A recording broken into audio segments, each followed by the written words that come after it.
BSBSUS501. Develop Workplace Policy and Procedures for Sustainability. Part 1. Chapter 1. Develop a Workplace Sustainability Policy. Businesses need to consider a lot of factors to be sustainable. A sustainability policy for any business must consider more than just the environmental footprint. Some of these additional considerations could include efficiency of resources, waste reduction, energy, water, materials, innovation of design, social and demographic considerations, economic growth, establish scope and stakeholders. Prior to developing any policy, it's helpful to figure out its scope. Ensure the scope is clear enough so that senior stakeholders understand the benefits. It shouldn't have any major conflicts with other major policies.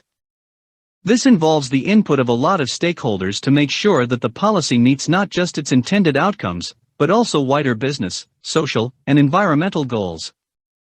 Ecological footprinting. You can measure resource consumption or demand with an ecological footprint.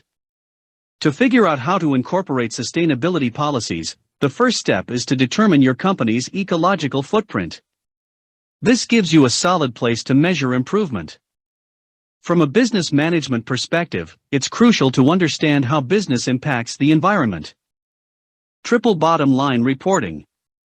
Environmental, economic, social approach, triple bottom line, TBL, reporting structures sustainability through three pillars: social health, environmental health, economic health.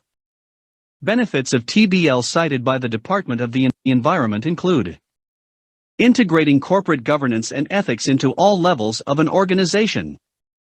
The current corporate governance focus is on the board level. TBL helps ensure a values-driven culture is integrated at all levels. Improved risk management through enhanced management systems and performance monitoring.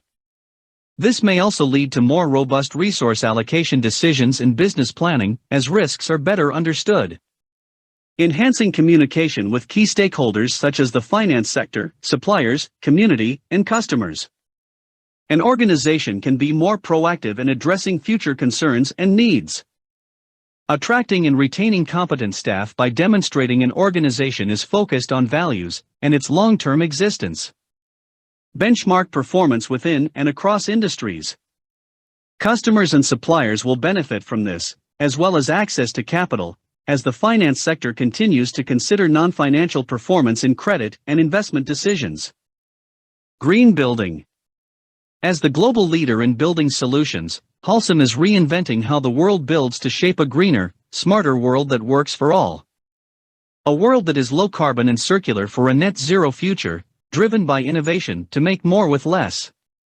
Its Australian operations include quarries, batching plants, manufacturing and corporate offices which employ over 3,700 people directly and indirectly.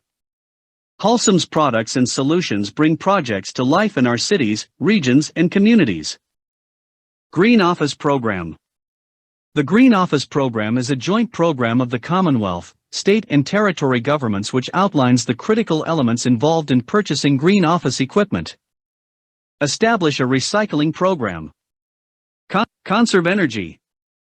Promote an eco-friendly office. Green your supply chain. Reduce by reusing. Invest in office plants. Reduce carbon footprint. Sustainability covenants. Sustainability covenants are agreements between organizations and industry to improve environmental sustainability in exchange for funding. State and territory EPAs, environmental protection agencies, are increasing incentives for industries to strive toward benchmark improvements. Each region will have its own interpretation and set of expectations for adherence to environmental legislation. Develop and evaluate strategies for sustainability. A successful sustainability policy should integrate seamlessly with the rest of a company's goals and activities. Make those connections between sustainability policies and other policies, so that people don't have to look for them. Having established the scope and engaged the stakeholders, the next step is developing a strategy for implementing the sustainability policy.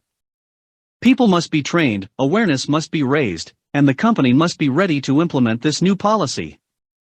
Keys to writing good policy documents. Keep it simple. Complicated and laborious policy documents are often poorly implemented and fail to achieve their objectives. Keep it real. Strategies and objectives should be achievable and measurable. Keep it connected. As much as possible, connect a sustainability policy to other corporate policies, especially those that declare companies' mission, vision, and values. Keep it aligned. Sustainability policies aren't an enemy to other corporate policies. In many cases, they can be aligned with other company goals and objectives. Keep it relevant. Don't move outside the scope of the policy. Stakeholder management. As stakeholders can make sustainability policies better or worse, it is important to schedule communications, deal with obstacles as they arise, and get input from key players. The company's staff is a reliable source of ideas. It's the staff's input followed by their cooperation that will take a policy from paper to reality. You need to get info from the staff on operations, finances, marketing and sales, human resources, purchasing and research and development. Top 10 stakeholders in business. 1. Suppliers. 2. Owners. 3. Investors. 4. Creditors. 5. Communities. 6. Trade unions. 7. Employees. 8. Government agencies. 9. Customers. 10. Media. Preparing for implementation. As part of the approval process, you must get approval for the methods you're going to use to implement in your policy. Policies tell people what to do. Implementing a new policy means making changes to the company's operations and policies, so there's always a chance of resistance. To make changes, you need management approval at all levels. Just getting upper management support won't do. Managers can cause a lot of trouble by dragging their feet and putting up roadblocks. Levels in business hierarchy. Top-level management. Top management consists of CEOs, managing directors, general managers, presidents, and vice presidents. They plan and run the business. They oversee both business and administrative stuff. They scan external and internal environments. They want long-term success. As a result, they require conceptual thinking, reasoning, and extraordinary perception, and making the right decisions for the success of the company is their responsibility. Middle-level management. The second level of management is middle management. Assistant managers, managers, and senior managers are at this level. It's the manager's job to manage all the resources and guide the employees. Top management is responsible for planning activities to achieve the organization's goals. On a yearly basis, these professionals must meet financial and operational goals. Profitability, liquidity, efficiency, and effectiveness are top priorities. The job requires knowledge and leadership. Operation-level employees. The operational level of the business hierarchy consists of the frontline employees who deal with the day-to-day activities of a structured nature and manage the units of the business. The operational level employees mostly deal with machines and resources. Employees at this level implement technology and produce the organization's products, so they are operational level employees. Implementation strategy. The implementation strategy must be able to be implemented with the least disruption to existing operations. You might have to put everything in place overnight, so that when people show up at work in the morning, they find the new systems in place. Making sure all stakeholders understand the importance of sustainability can help ensure the success of the sustainability policy. They communicate the policy's benefits to all stakeholders. They include promotional activities, stakeholder communication, soliciting input from employees, staff training, gaining approval. In most circumstances, the individual developing a sustainability policy isn't the approving authority on said policy, but relies on senior leaders or boards to cast the final decision. Therefore, it's important to focus the strategy on key improvements and benefits to the business. Consider the triple bottom line. The board is a governing body that typically meets at regular intervals to set corporate management and oversight policies. Every public company must have a board of directors. Some private and non-profit organizations also have a board of directors. Remember, companies exist for the express purpose of making a profit. Without that profit, they may as well close the doors.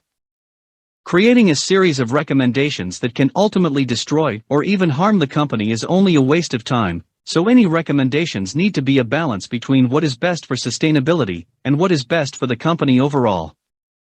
If all the strategy is looking at is the environmental impact of the company, without considering the company, it will probably create recommendations which are harmful to the company. Training and presentation. Creating a training session for staff isn't the same as communicating intent to senior leaders or boards.